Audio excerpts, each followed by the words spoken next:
সিজদায় গেলে আল্লাহরে দেখা যায়।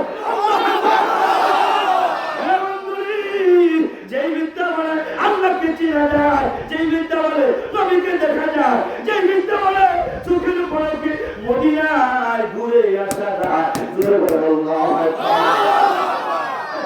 ওই বিদ্যারা শিখায় বিশ্ববাণী কানা গরিব করি মৌলবী তুমি কানা কানার গরি কানা।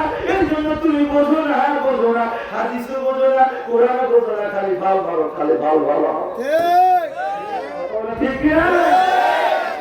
আপনাকে বোঝানোর জন্য বলে যায় কষ্ট হইতেছে। আমি তো তিতার উস্তাবাদি ভাবছি শেষটা কথা বোঝেন না। আমার তিতা বলতে হবে, তিতা হলো ইমানের কথা, তিতা হলো মিষ্টি পরে লাগবে কথা ঠিক কিনা? আগে তিতা পরে আগে মিঠা দিলে পরে তিতা দিলে থাকবেন না। ঠিক আছে, আগে তিতা দিলে পরে মিঠা দিলে আপনি বুঝবেন না আসলে ইমানের স্বাদ পরে কথা ঠিক কিনা? ডাইলের স্বাদ নিচে, ফলের স্বাদ উপরে, আর ইমানের স্বাদ নিচে থাকে। বেটা তুই তো নিচে তোরা হাত দাও না, এটা উপর দিকে উড়া কথা ঠিক কিনা? শরীরটি তৈরি হবে না, তোর ভিতরটাকে পরিষ্কার করতে হবে। এই দিল যদি ঠিক না থাকে, এই মন যদি ঠিক না থাকে, এই কলম যদি ঠিক না থাকে, এই আত্মা যদি ঠিক না থাকে, এই নফসি মতবাইল ঠিক না থাকে, বেটা তুইও মানুষ আর আজে আকালে বাগানে পড়ে থেকে ছিল মানুষ কথা ঠিক কিনা? তুই মানুষ আর পশুর ভিতরে কোনো পার্থক্য নাই। কারণ আল্লাহ পাক বলে, আমি বলি না ওয়ালাকাদ জারানা লি জাহান্নামা কাসীরাম মিনাল জিন্নি ওয়াল ইনস লাহুম কুলুবুন ইয়াফকাহুনা বিহা ওয়া লাহুম আ'য়ুনুন ইয়াসমাউনা বিহা ওয়া লাহুম আযানুন ইয়াসমাউনা বিহা উলাইকা কাল আনআমি বাল হুম আদাল্লু ওয়া উলাইকা হুমুল গাফিলুন। এই মানুষগুলা মানুষ আছে কিন্তু চোখ আছে, চোখ দিয়ে দেখে না, কান আছে কান দিয়ে শোনে না, মুখ আছে মুখ দিয়ে বলে না, হাত আছে হাত দিয়ে ধরে না। এরা হলো পশুর চাইতে নিকৃষ্ট। যেরকম না আল্লাহ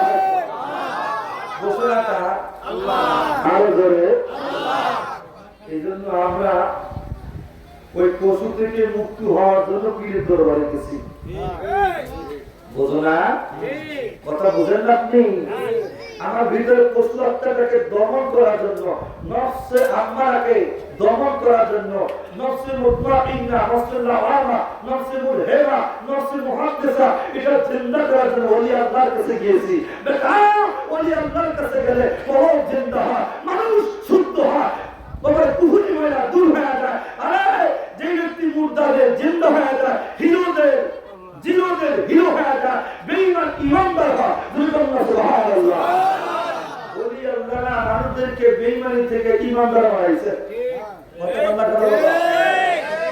ধুতি খুলাইয়া কাপড় পরাইছে কথা বলেন না? টুপি ছিল না টুপি মাথায় পরাইছেন, পাঞ্জাবি ছিল পাঞ্জাবি পরাইছেন, নামাজ ছিল নামাজ শিখাইছেন। সে ওলি আল্লাহকে যদি বেদাতি সেরাকি বুঝে ভাবকে যদি কইরা তারে তারে একটা মাথা ভাঙতে চাও, মৌলভী তুমি কি মুসলমান আছো কিনা তাতে শব্দ হয় কথা ঠিক কি না? আমার তো মনে হয় না তুমি মুসলমানই আছো কথা বলেন না। আর মুসলমানের ফাউন্ডেশন হলো আল্লাহর ওলিরা।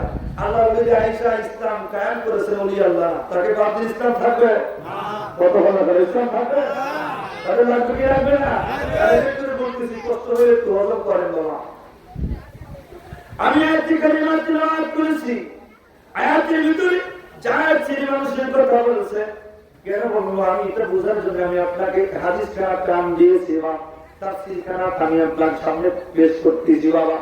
নোট করে নেন তাফসীর ইবনে কাসির কায়রা মিশরের ছাপ যার ঘরে আছে খুলে দেখে বন্ধুরে আমার ও বাবা জিরে এই ইবনে কাসির রাহমাহুল্লাহ কি বলে শুনে রাখেন। এই দুনিয়াতে যদি তুমি মুমিন বান্দা যদি অনুসরণ না করো তুমি কোনদিন ইলমে ফিকহ তুমি অর্জন করতে পারবে না, ইলমে তুমি জ্ঞান কোনদিন হাসিল করতে পারবে না। কারণ হলো ওলি আল্লাহর কাছে আমার আল্লাহ ইলমে দুনিয়া জ্ঞান থাকে এবং আমার আল্লাহর নিকটবর্তী আল্লাহ থাকে। আল্লাহ থাকার কারণে আল্লাহ ওয়ালার কারণে এই জন্য আমরা পীরের দরবারে গিয়েছি। সুবহানাল্লাহ।